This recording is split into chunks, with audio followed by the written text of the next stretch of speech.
ಕಳೆದ 20 ವರ್ಷಗಳ ಹಿಂದೆ ಪೂಜ್ಯ ಸ್ವಾಮೀಜಿಯವರನ್ನ ಇಲ್ಲಿ ಬರಮಾಡಿಕೊಂಡು ಸಮಾಜದ ತಾವು ಚುಕ್ಕಾಣಿ ಹಿಡಿಬೇಕು, ಸಮಾಜವನ್ನು ಅಭಿವೃದ್ಧಿ ಪಥದತ್ತ ಒಯ್ಯಬೇಕಂತ ಬಹಳ ದೂರದೃಷ್ಟಿಯಿಂದ ಸ್ವಾಮೀಜಿಯವರಿಗೆ ಒಂದು ಪಟ್ಟಾಭಿಷೇಕ ಮಾಡಲಾಗಿತ್ತು.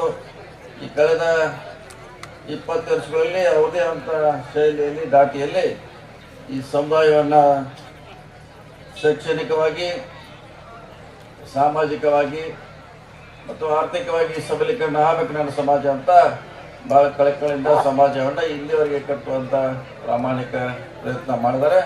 ಆ ಪ್ರಯತ್ನವೇ ಇವತ್ತೆಲ್ಲ ನೀವು ಒಂದೇ ವೇದಿಕೆಯಲ್ಲಿ ಕೂಡುವಂಥ ಭಾಗ್ಯ ನಿಮಗೆ ಸಿಕ್ಕಿದೆ ವಸ್ತುವಿಲ್ಲ ಅಂತ ನಾನು ಹೆಮ್ಮೆಯಿಂದ ಹೇಳಲಿಕ್ಕೆ, ಭಾಳ ವಿಶ್ವಾಸದಿಂದ ಹೇಳಲಿಕ್ಕೆ ಭಾಳ ಸಂತೋಷ ಆಗ್ತದೆ.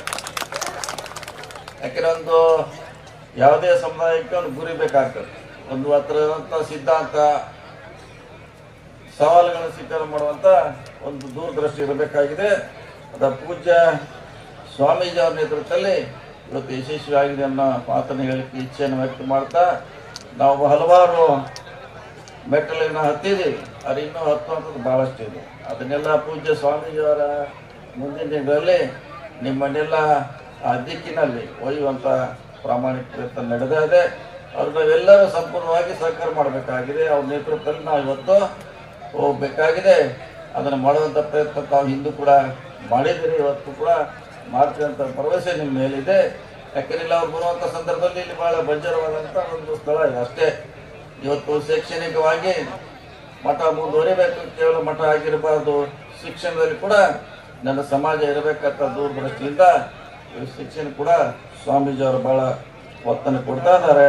ಅವರ ಆಸೆ ಭಾಳಷ್ಟಿದೆ, ಅದನ್ನು ಈಡೇರಿಸಲಿಕ್ಕೆ ನಾವು ಜೊತೆ ಗಟ್ಟಿಯಾಗಿ ನಿಲ್ಲೋದು ಭಾಳಷ್ಟು ಅವಶ್ಯಕತೆ ಇದೆ ಅನ್ನೋ ಮಾತನ್ನು ಈ ಸಂದರ್ಭದಲ್ಲಿ ಹೇಳುತ್ತಾ, ಅವರು ಕೇವಲ ಉಪ್ಪರ ಸಮುದಾಯಕ್ಕೆ ಸೀಮಿತ ಆಗಿಲ್ಲ, ಏನು ಹಿಂದುಳಿದವರೆಗಿದೆ ರಾಜ್ಯದಲ್ಲಿ ಅವ್ರಿಗೆಲ್ಲರಿಗೂ ಬೆನ್ನೆಲುಬಾಗಿ ನಿಲ್ಲುವಂಥ ಪ್ರಯತ್ನವನ್ನು ಇವತ್ತು ಮಾಡ್ತಿದ್ದಾರೆ.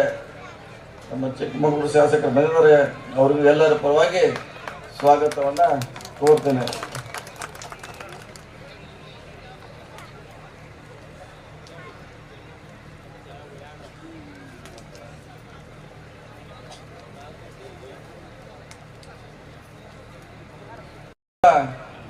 ಹೋರಾಟ ಮುಖಾಂತರ ಈ ಸಮಾಜವನ್ನು ಕಟ್ಟುವಂಥ ಪ್ರಯತ್ನ ಮಾಡಿದರೆ ಇನ್ನೂ ಬಹಳಷ್ಟು ಮುಂದೆ ಹೋಗಬೇಕಾಗಿದೆ ನಿಮ್ಮ ಜೊತೆ. ಅದರಲ್ಲಿ ಖಂಡಿತವಾಗಿ ಅವರು ಯಶಸ್ವಿ ಆಗ್ತಾರೆ. ಈ ಸಮುದಾಯನ ಎಲ್ಲ ರಂಗಗಳಲ್ಲಿ ಮೇಲೆತ್ತುವಂಥ ಕೆಲಸ ಮಾಡ್ತಾರೆ ಅನ್ನೋ ವಿಶ್ವಾಸ ಅವ್ರ ಮೇಲಿದೆ. ಹೇಳಿದಂಗೆ ಉಪ್ಪಾರ ಸಮಾಜಕ್ಕೆ ಸೀಮಿತವಾಗಿಲ್ಲ, ಅವರು ಎಲ್ಲ ಶೋಷಿತ ಸಮುದಾಯಕ್ಕೆ ಅವರು ದನಿ ಕೊಡುವಂಥ, ಅವ್ರ ಜೊತೆ ಹೋರಾಟ ಮಾಡುವಂಥ ಪ್ರಯತ್ನ ಮಾಡ್ತಿದ್ದಾರೆ. ಕೇವಲ ನನ್ನ ಸಮಾಜ ಮುಂದುವರೆ ಸಾಲದು, ಇದರ ಜೊತೆಗೆ ಇತರ ಹಿಂದುಳಿದ ಸಮಾಜ ಕೂಡ ಮುಂದುವರಬೇಕಂತ ಅವ್ರ ಕಲ್ಪನೆ ಆಗಿದೆ. ಆ ಕಲ್ಪನೆಯಲ್ಲಿ ಅವರು ಯಶಸ್ವಿ ಆಗಂತ ಈ ಸಂದರ್ಭದಲ್ಲಿ ಅವ್ರಿಗೆ ಶುಭಾಶಯವನ್ನು ಕೋರುತ್ತಾ, ವಿಶೇಷವಾಗಿ ಭೂಮಿ ಸಮಸ್ಯೆ ಇದೆ. ಅವರು ಸ್ವಾಮೀಜಿಯವರ ಸುಮಾರು ವರ್ಷಗಳ ಹಿಂದೆ ಮಂಜೂರಾಗಿತ್ತು, ಅದು ಬೇರೆ ಕಾರಣಕ್ಕೆ ಅದನ್ನು ಹಿಂದೆ ಫಾರೆಸ್ಟ್ ಅಂತ ಸರ್ಕಾರ ವಾಪಸ್ ಪಡೆದಿದೆ. ಅದನ್ನು ಪಡೆಯುವಂಥ ಪ್ರಯತ್ನ ಆಗ್ತಾ ಇದೆ ಸರ್ಕಾರ ಮಟ್ಟದಲ್ಲಿ. ಅದನ್ನು ಯಾವ ರೀತಿ ಮಟ್ಟಕ್ಕೆ ಕೊಡಿಸುವಂಥ ಪ್ರಯತ್ನ ಸ್ಥಳೀಯ ಶಾಸಕರು, ಸ್ವಾಮೀಜಿ ಅವರು ಹಲವಾರು ಬಾರಿ ಮುಖ್ಯಮಂತ್ರಿಗಳನ್ನು ಭೇಟಿಯಾಗಿ ಅದನ್ನು ಕೊಡಿಸುವಂಥ ಪ್ರಯತ್ನವನ್ನು ಮಾಡ್ತಾ ಇದ್ದೀವಿ. ಮಾತನ್ನು ಈ ಸಂದರ್ಭದಲ್ಲಿ ದೇವಸ್ಥಾನದಲ್ಲಿ ತಮ್ಮ ಕಾರ್ಯಸ್ಥಾನ ಆಗಬಾರ್ದಂತ ಬೆಂಗಳೂರಿನಲ್ಲಿ ಕೂಡ ಮೊನ್ನೆ ಅವರಿಗೆ ಮುಖ್ಯಮಂತ್ರಿಗಳು ಸುಮಾರು 4 ಎಕರೆ ಕೊಟ್ಟಿರ್ಬೋದು. 4 ಎಕರೆ ಭೂಮಿಯನ್ನು ಬೆಂಗಳೂರಿನಲ್ಲಿ ಎಲ್ಲ ಹಿಂದುಳಿದ ಸಮುದಾಯಕ್ಕೆ ಕೊಟ್ಟಿದ್ದಾರೆ CM ಅವರು, ಮುಖ್ಯಮಂತ್ರಿ ಸನ್ಮಾನ್ಯ ಸಿದ್ದರಾಮಯ್ಯವರು.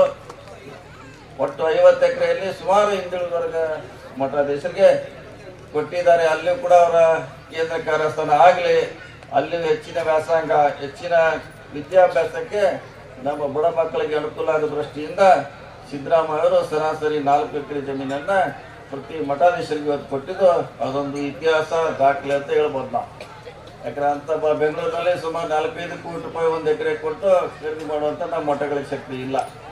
ಇದನ್ನು ಅರಿತ ಸಿದ್ದರಾಮಯ್ಯವರು ನಮ್ಮ ಹಿಂದುಳಿದ ಮಠಗಳು ಕೂಡ ಬೆಂಗಳೂರಿನಲ್ಲಿ ಇರಲಿ, ಅಲ್ಲಿ ಮಠಗಳಾಗಲಿ, ಶಿಕ್ಷಣ ಸಂಸ್ಥೆ ಸ್ಥಾಪನೆ ಮಾಡಲಿ ಅಂತ ದೂರದೃಷ್ಟಿಯಿಂದ ಅವರಿಗೆ ಮೊನ್ನೆ ಕೂಡ ಮಂಜೂರಾಗಿದೆ. ಮುಂದಿನ ತಿಂಗಳಲ್ಲಿ ಅದಕ್ಕೆ ಇನ್ನೂ ಹೆಚ್ಚು ಅನುದಾನ ಕೊಡುವ ಮೂಲಕ ಅಲ್ಲಿ ಕೂಡ ಮಠಗಳಿರ್ಬೋದು, ಶಿಕ್ಷಣ ಸಂಸ್ಥೆಗಳನ್ನು ಸ್ಥಾಪಿಸಲಿಕ್ಕೆ ಖಂಡಿತವಾಗಿ ನಮ್ಮ ಸರ್ಕಾರ ಅನುವು ಮಾಡಿಕೊಡ್ತದೆ ಅನ್ನೋ ಮಾತನ್ನು ಈ ಸಂದರ್ಭದಲ್ಲಿ ಹೇಳುತ್ತಾ, ವಿಶೇಷವಾಗಿ ಶಿಕ್ಷಣ ಸಂಘಟನೆ ಹೋರಾಟ ಇದು ಭಾಳ ಮುಖ್ಯ. ಹಿಂದೆ ಡಾಕ್ಟರ್ ಬಾಬಾ ಸಾಹೇಬ್ ಅಂಬೇಡ್ಕರ್ ಇದನ್ನು ನಮಗೆ ಘೋಷಣೆಯನ್ನು ಹೇಳಿ ಹೋಗಿದ್ದಾರೆ. ಶಿಕ್ಷಣ ಬೇಕು, ಶಿಕ್ಷಣ ನಂತರ ನಮ್ಮ ಸಂಘಟನೆ ಆಗಬೇಕು, ಸಂಘಟನೆ ಜೊತೆಗೆ ನಮ್ಮ ಹೋರಾಟದ ಮೂಲಕ ನಮ್ಮ ಸಮಾಜದ ಎಲ್ಲ ಸಮಸ್ಯೆಗಳನ್ನು ಪರಿಹಾರ ಮಾಡಬೇಕಂತ ಹೇಳಿದ್ದಾರೆ. ಅದು ಕೂಡ ನಮಗೆ ಗೊತ್ತಿರಬೇಕನ್ನೋ ಮಾತನ್ನು, ಶಿಕ್ಷಣದಿಂದ ವಂಚಿತ ಮಾಡಲಿಕ್ಕೆ ನಾನಾ ಸಮಸ್ಯೆಗಳ ಉದ್ಭವ ಆಗ್ತಾನೆ ಇರ್ತಾವೆ. ಸುಮಾರು ಸಾವಿರಾರು ವರ್ಷದಿಂದ ನಮಗೆ ಶಿಕ್ಷಣ ಆರ್ಥಿಕ ಸಾಮಾಜಿಕವಾಗಿ ಭಾಳ ದೂರನೇ ಇಟ್ಟಿದ್ರು. ನಮ್ಗೆ ಯಾವುದು ಇದನ್ನು ಹತ್ತಿರ ಕೂಡ ನೀವು ಹೋಗ್ಬಾರ್ದು ಅಂತ. ಆದರೆ ಇವತ್ತು ನಾವು ಸಂವಿಧಾನ ಮೂಲಕ ಇವನ್ನೆಲ್ಲ ಪಡೆಯುವಂಥ ಭಾಗ್ಯ ನಮಗೆ ಸಿಕ್ಕಿದೆ. ಅದನ್ನು ಉಳಿಸ್ಕೊಳ್ಳುವಂಥ ಜವಾಬ್ದಾರಿ ಪೂಜ್ಯ ಸ್ವಾಮೀಜಿಯವ್ರ ಮೇಲೆ, ನಿಮ್ಮ ಮೇಲೆ ಇದೆ. ಹಾಗಾಗಿ ಕೆಲವರು ಬಂದು ಹೇಳ್ತಾರೆ, ಏನು ಅವಾಗ ದೂರ ಇಟ್ಟಿದ್ರು ಈಗ ಹತ್ತಿರ ತಗೊಂಡು ಇನ್ನೂ ನಮ್ಮ ಸಮಸ್ಯೆ ಮಾಡಲಿಕ್ಕೆ ಪ್ರಯತ್ನ ಮಾಡ್ತಿದ್ದಾರೆ. ಅವ್ರ ಬಗ್ಗೆ ಹುಷಾರಾಗಿರ್ಬೇಕು, ನೀವು ಭಾಳ ಹುಷಾರಾಗಿರ್ಬೇಕು. ಇದ್ರ ಸಹ ಭಾಳ ದೂರ ಇಟ್ಕೊಂಡು ಮಾಡಿ ಶೋಷಣೆ ಮಾಡಿದ್ರು. ಈಗ ಭಾಳ ಹತ್ತಿರ ಬನ್ನಿ ಅಂತ ಹೇಳ್ತಾರೆ.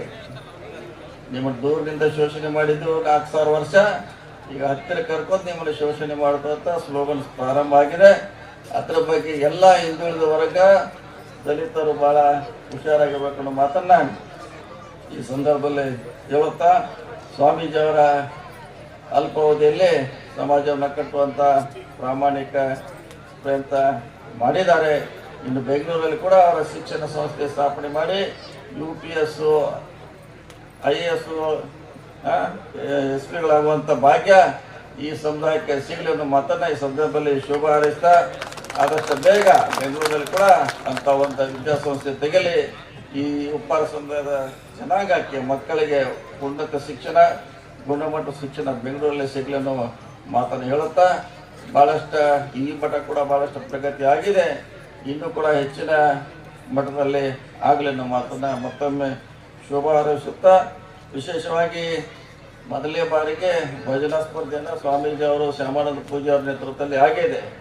ಹಿಂದಿನ ಕಾಲದಲ್ಲಿ ರಾಜ್ಯ ಮಹಾರಾಜರು ಅದಕ್ಕೆ ಪೂರ್ವದಲ್ಲಿ ಸಂಗೀತ, ಹಾಡು ಮತ್ತು ಕ್ರೀಡೆಗೆ ಪ್ರಥಮ ಸ್ಥಾನದಲ್ಲಿ ಇರ್ತಾಯಿತ್ತು. ಇತ್ತಿತ್ತಲಾಗಿ ಅದು ಕಳ್ಕೊಂಡಿದೆ.